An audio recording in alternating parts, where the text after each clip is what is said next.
છે એ તો હકીકત ને બરોબર. અધિક માસ હાલે ને એમાં વર્લ્ડ કપ હાલતો હતો ગામડામાં, ક્યાંક ક્યાંક ઓલી ડીસુ એમાં પાનના ગલ્લાવાળા પાય ત્યાં બરોબર મેચ આવે ટીવીમાં અને બધા છોકરા ટોળા વળી વળી જોતા હતા ને ડોશીમાં ઉભા રહી ગયા મારો હું જોતા છે માડીને લેર છોડી ઈ જોવા ઉભા રહી જાય તેને છું મારો કેવા ધોકે ધોકે રમે.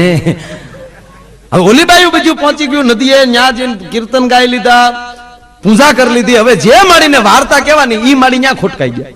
બે બાયું મોકલ્યું જાવે ને જટ એટલે વાર્તા એટલે ફરાળ ભેગ્યું થાય. ફરાળ તો ફરાળ છે. છોકરા ફરાળ કરતા ડોશીને જોઈ જાય ને તો ડોશીને પૂછે તમારે 11 પાછી કેદી આવે તો કેમ તક આ વખતે અમારે રહેવી, તમે જે ફરાળ ઉપર જે ત્રાટકો છો.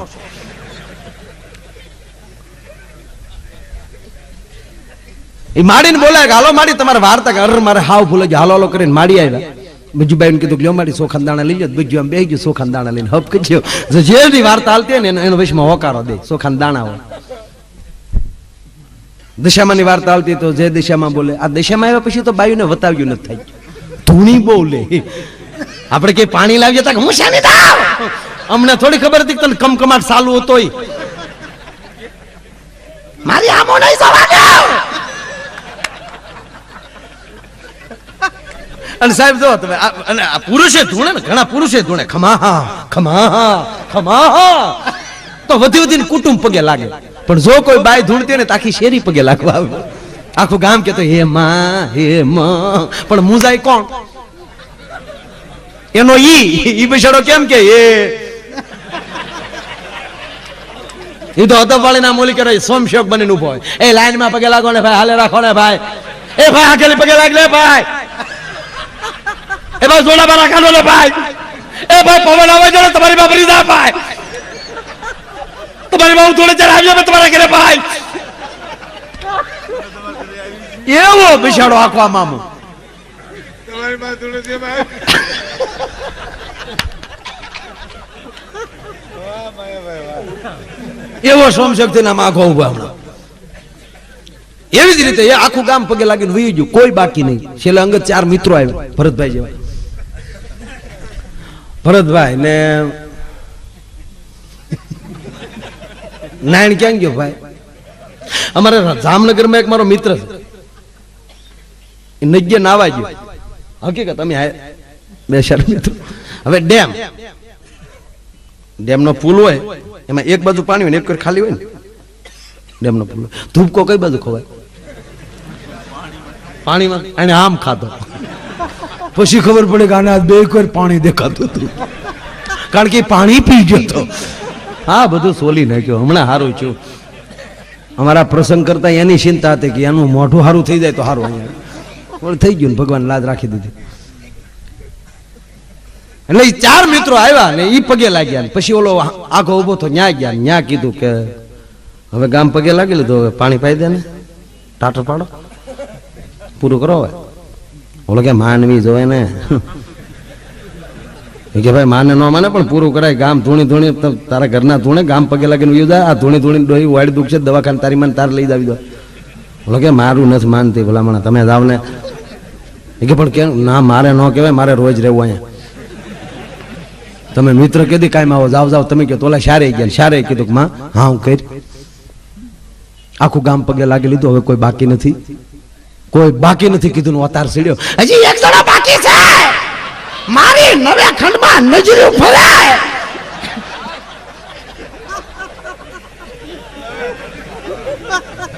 ઓલો બાકી એમ પાછા ઓલા 4 જ્ઞાન કીધું. ઓલાને કે પગે લાગી લેને એટલે પૂરું થાય તારું કે ડોહી.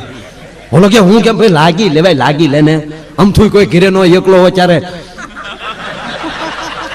લાગી લાગી ભાઈડો થઈ જાય હાલ ને હવે થઈ જાય મારો બાપલ્યો હે હવજલું એમ કે એમ એમ.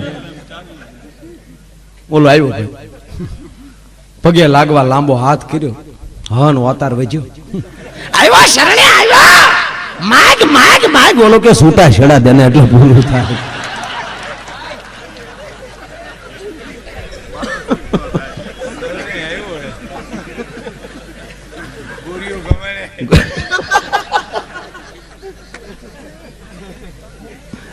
એમ આ બધું એટલે બૈરાવમાં હપ હોય કહેવાનો. કીર્તન ગાતા હોય તો ભેગા હોય. એટલે બધું ભાઈ આમ ચોખા દાણા લઈને બેહી દે. પછી જેની વાર્તા હાલતી હોય વૈષ્ણવ હોકારો દે. સંતોષીમાં ની વાર્તા હાલતી વૈષ્ણવ બોલે જય સંતોષીમાં. હા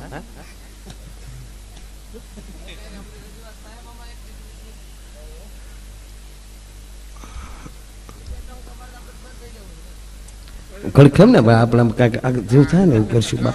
તું મારું તો અત્યારે હાલવા દે પછી ક્યાંક કરશું ભાઈ.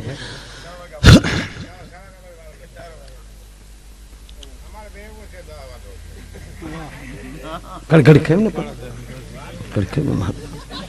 હું ક્યાં હતો એ તે મને ભૂલ વાળ્યું ભાઈ.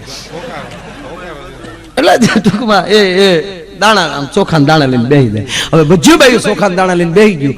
અહીંયા કહેવાની હતી પુરુષોત્તમ ભગવાનની વાર્તા. ડોશીમાં ક્રિકેટ જોઈને હાલ્યા હતા એટલે ક્રિકેટ મગજમાં ગળી ગઈ અને માંડીને વાર્તા આખી ફરી ગઈ. ડોશીમાં શરૂ કર્યું આ વાર્તા જે સાંભળે તો વૈકુંઠમાં વાસ થાય છે તક જય પુરુષોત્તમ ભગવાન. લીલું એવું ખડનું ખેતર હતું. ખેતરની વિશમાં નાની એવી ટકડી કરવામાં આવી છે. એ ટકડીને બે ત્રણ ખેતીડા ખોડ્યા છે. માથે નાની નાની લાકડાની મોઈ મૂકવામાં આવી છે તક જય પુરુષોત્તમ ભગવાન. ડોશી ટક્કર લઈ ગયું કે આજ કઈક નવી વાર્તા આવ્યા.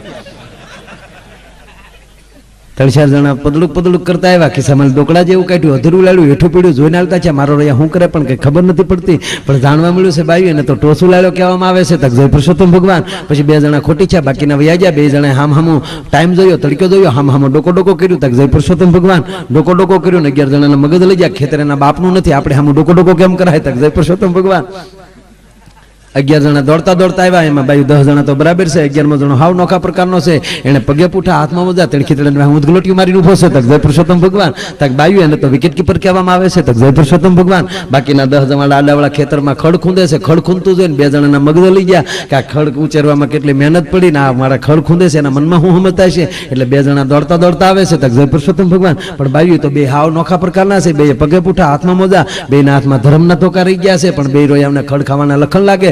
મોઢે હિક્કી બાંધ્યું છે તક જય પુરુષોત્તમ ભગવાન. તડખી તળાને પાસે આવી ધોકા પસાડ્યા. 10 જણામાં 1 જણાનો મગજ લઈ ગયો કે આપણી આમાં ધોકા પસાડે એના મનમાં શું સમજતા છે. એટલે દોડતો ટોપાવાળા પાસે આવ્યો. પોતાની સસમાન ટોપી કાઢીને આપ્યા. બદલામાં દડો દીધો. જોયો પણ ગમ્યો નહીં. માથે થૂક્યો હાક થૂકરીને ગોબરીનું તક જય પુરુષોત્તમ ભગવાન. થૂક્યા પછી ખબર પડી આ દડો બગડ્યો છે. પોતાના લેંઘે લૂસવા મળ્યો. એ દડો લૂસતો જાય, ડગલા પડતો જાય, ડગલા આગો ગયો. પછી ભાદરો મહિનાનો ખૂટિયો વાગદાડે નાના ટાટીઓ ઢળ્યો, પતાકડું મૂક્યો, ગડગડતી દોડી દીધી, દડામ ઘા કર્યો, ધોકાવાળાનું ચૂક મારો કીચડા પાડી દે. દડો ધ્યાનમાં લીધો, ધોકો ઠપકાર્યો, દડો મીડો દળિંગ દળવા આગળ દડો ને વાહે જેમ દેવી પૂજક ના કુતરા હા ડોટું દે. 2 જણાએ ડોટું દીધી તક જય પુરુષોત્તમ ભગવાન.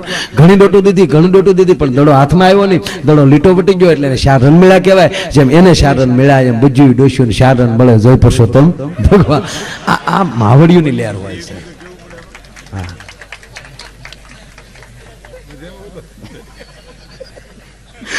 ખરેખર ઘણી બધી